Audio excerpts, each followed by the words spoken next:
Hey guys, welcome to today's video. We are here to chat about the new Anastasia Beverly Hills Nouveau eyeshadow palette.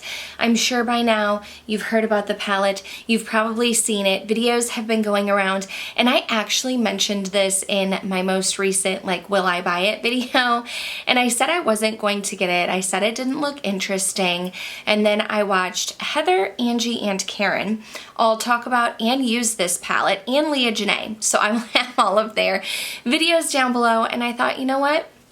Maybe this is a palette for me. Maybe this is a Kelly palette and I should give it a go. So on a whim, I picked it up and we are going to create two looks together today, which is why my makeup is not done yet. If you're new here, hello and welcome. My name is Kelly and I love all things makeup and beauty. I love talking. I love makeup. I love talking about makeup. So if you like to chat about makeup too, I would love to have you subscribe and be part of the K-Bella fam, but I'm gonna go ahead and zoom you in and we're gonna start playing with these eyeshadows.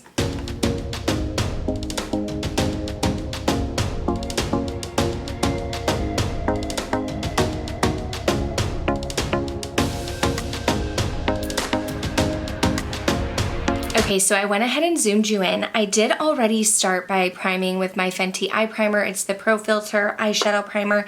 And then I did take this shade right here in Paloma. Sorry, I have the brightness up, so it's kind of hard to see, but I had Paloma and I kind of used it to set my crease and brow bone like I always do with my eyeshadows. And I do want to say, I did notice that this eyeshadow shade right here had some kick up. For me, that's common with the ABH shadows and I don't really care about it. I can just dust it off, but I did want to let you know I got some kick up here. Now, of course, part of me wants to do a green look, but everybody's doing a green look, so I kind of want to do something a little bit different also. I'm not 100% sure what exactly I want to do. I just want to do something. So we're going to do one look on one eye, one look on the other eye, and I think I'm just going to do it. I think I'm just going to do it, and I'm going to take this Wisteria shade right here. And I am getting some kick up in the pan. Again, does not bother me one bit. I'm using my Sigma E40 blending brush, and I'm just gonna kind of put this as my transition. I've seen a few people use this look, or use this eyeshadow shade, and it looks beautiful. Of course, I'm so tempted to do a green look, but I feel like everybody's doing a green look, and of course I will, obviously, on my own time, I will play with the green, but I kind of wanted to use the taupey shade that's next to Wisteria in the shade Belle all over the lid. So that's what I'm gonna try and do. So here is Wisteria. It's very light, very pastel. I'm into it.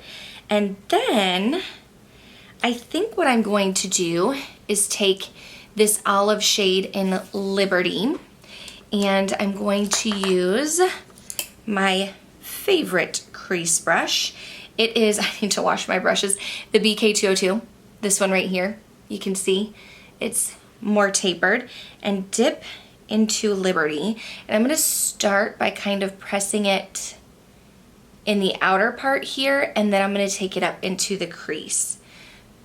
But I feel like by pressing it first in the outer part, that's where the majority of the pigment will be, and then I can take it into the crease a little bit. I feel like my brightness is maybe a little too bright. Let me turn it down a touch. I might have gotten a little bit darker, but I feel like it was kind of hard to see those shades. So this is that Liberty shade, focusing it here in the outer corner, and then taking it into the crease. So then I'm going in with that original Wisteria shade, and I'm just gonna go right above the crease just to make sure I didn't lose it. I mean, it is a very light pastel shade, but I still do want to see it peeking through. I'm actually going to get a more dense brush. This is the BK 207 in that same Liberty shade, and I want to try and build up the pigmentation just on this outer corner here. Then of course, using my favorite shader brush, it's the 203 by BK Beauty. Now I feel like I'm too dark. Whatever, we're gonna leave it. And I'm gonna go in with this Belle shade right here, and I will spray my brush. This looks like almost like a satin shade. Spritz it with Fix Plus, and let's put this all over the lid. Ooh, this is a pretty shade. This is definitely a stunning shade. And I feel like it looks good with the greens. It is almost more like a bronzy taupe shade. Let me look at it up close. It almost looks, yeah, like a little bronze, a little bit of gold. Very nice. I like that. That's a fun shade. But I am gonna get more of that Liberty and just kind of press it in the outer corner here. I feel like I can still see the wisteria peeking through, which is what I wanted. And then we have some Liberty. This does not have any product on it, but I'm just going to go over everything. Okay, we're gonna pause on this eye for a minute. We'll go into the next eye, and I wanna use some different shades. So I'm gonna go into this one right here, into Fleur, and my BK201, which is a fluffy blending brush. I am getting kick up in the pan, so I feel like lightly tapping is the way to go, at least in my experience. I do find that to be common with the ABH eyeshadows that I have. I feel like I do often get some kickback. You have to tap in lightly, but they are pigmented. You can blend them out nicely. You can build them up. You can see here, this is that Fleur shade, which I believe is French for flower. Don't quote me, I didn't ever take French. But fleur de lis, you know, is like a flower, I think. So flower, makes sense. Then I'm gonna go in again with my BK202, and we are going to jump into this shade right here in Metro, which almost looks like a warm toned brown shade. I am tapping off my brush beforehand. Again, I'm gonna swirl this in the outer corner, but then I am going to take it in. This is just the way that I like to apply my eyeshadow, because I do have small hooded eyes, and so when I concentrate the pigment out here, I feel like it opens them up and brightens them up a little bit. Then what I'm gonna do is take my same BK203 and again spray it with Fix Plus, but I'm gonna go into this shade right here in Lily, I believe it is. It looks like a rose gold to me, but we're gonna see. I'm just rubbing that brush on a towel. I need to clean my brushes so bad. This one looks more metallic-y, and I did actually pick up a bunch, and I'm tapping it off and there are some chunks, so I probably didn't need to press so hard. I mean, I feel like I'm pretty light-handed, but even just, you know, barely pressing. And then this is a beautiful rose gold shade. Ooh, that's so pretty. Let me get a little tiny bit more. Look at that. It's so reflective and shimmery. This is beautiful. Beautiful, beautiful shade. So for the lash line over here, I am gonna go into that deeper Metro shade right here and just a Sigma pencil brush. And I'm just gonna run that along my lower lash line to kind of create that same look on the top and the bottom. And then over here, what I'm gonna do is I have another pencil brush from Sigma, but I think what I'm gonna do is go into this Olive Liberty shade that I was using in the outer corner and run that underneath, so it kind of pulls in that green look. And I saw, was it Angie? I saw Angie use that purple shade on like the inner part of her lid and on the inner part of her eye. And I think I might try that on this side to pull in more of that wisteria purple shade. This is really pretty. It's a nice olive tone. So I have this tiny A504 from BK Beauty in the Angie Hot and Flashy, and I'm gonna go into that purple wisteria shade.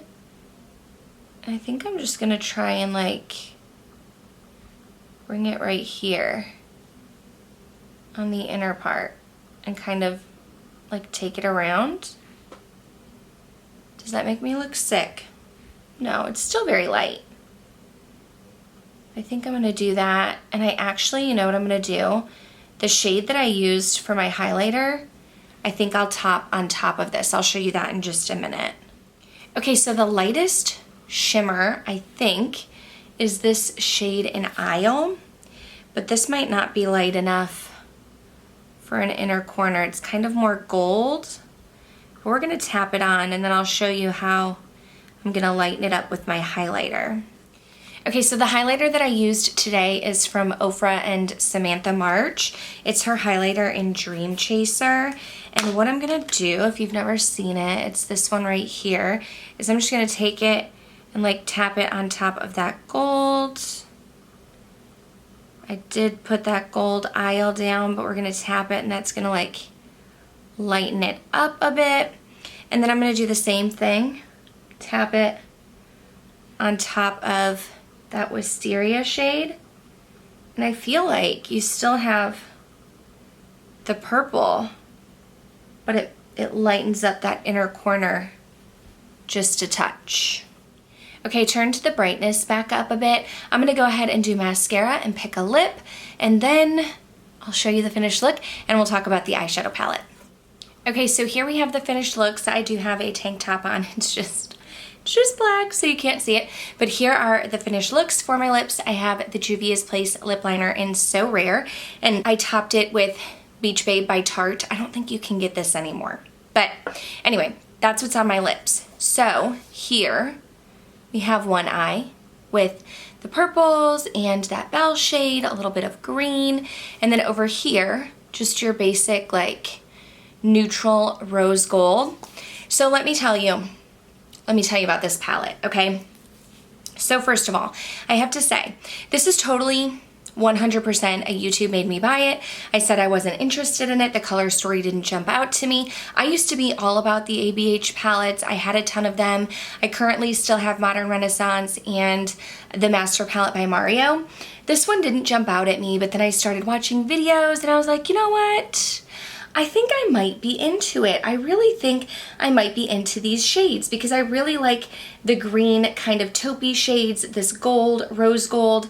So I did feel like this would be kind of right up my alley. My friends were saying you should go ahead and pick it up. And I have to say, I am pleasantly surprised. I do like both of the looks, although this one is like a little bit more me. I do like the purple. I do like that bell shade. It pulled a little bit more green once I paired it with the green, but I bet it would be a little bit more taupey even if you paired it with like Floor and Metro. You could do like a deep smoky look with Peacock or Muse. Of course, I still want to use Hope and Wings. I'm really excited to use Wings, but a lot of people have been using that in their videos, so I thought for today's video I would do something different. But let's talk about this palette. So it is a little bit more expensive. It's $55 and you don't get a brush. Traditionally in the ABH palettes you would get a dual-ended brush that I never used, so I'm not sad about that. And I believe the pan sizes were smaller. In this, you are getting 1.34 grams each. Let me pull my Modern Renaissance. In the Modern Renaissance, you are getting 0.7 grams each. So definitely more in here. If you want to compare, let me open these up. If you want to compare the sizes of the pans, you can see they're definitely significantly larger on the bottom. Now here's the thing about the formula. I find the formula to be true to ABH. With ABH shadows, I'm I don't want to say always, I'm usually able to hit pan because I find that you do get kick up. They're very, very soft and creamy, and I do have a little bit of fallout under my eyes that I actually haven't brushed away yet. I don't mind that. You are going to get kick up in the pan. Definitely tap lightly, but they blend beautifully. They're very pigmented. It worked nicely on the eyes, and overall I feel like the formula was kind of true to what I would expect from ABH. So for me, I mean, I would say that it was worth it. It was worth the $55 for me. I'm excited to have it in my collection. I'm excited to play with it more. I think I was a little bit deterred because I looked at it and I was like, you know, there's like random pops of color. I don't know what I would do here. But if you are a neutral lover, I mean, it is pretty much a neutral eyeshadow palette, just with a pop from this wisteria shade, and then you have this deeper peacock shade, which is kind of like a duochrome. But I'm into it. I really like the packaging. They got rid of the velvet, and now we have more of this, I don't know, textured packaging. If you're comparing the size of the palettes, there's still, relatively the same size, but it looks like the Nouveau is a little bit more slender, a little bit more slim. But I'm really excited to try something out from ABH. I'm excited to get some more use out of it, and I'm glad that I have it in my collection. If you've tried out this palette, let me know your thoughts down below. Let us know. Let me know what you think about it. Like I said, I am a neutral lover, so I definitely feel like I can create like a lot of neutral looks with this. So if you are someone who's more into color, I would love to know your thoughts down below if you thought this was worth it for the $55 to play with some color. But that's gonna do it for this video. Please go ahead and give it a thumbs up if you did enjoy it. Make sure you are subscribed before you go. That way I can see you in the next one. Thanks for watching.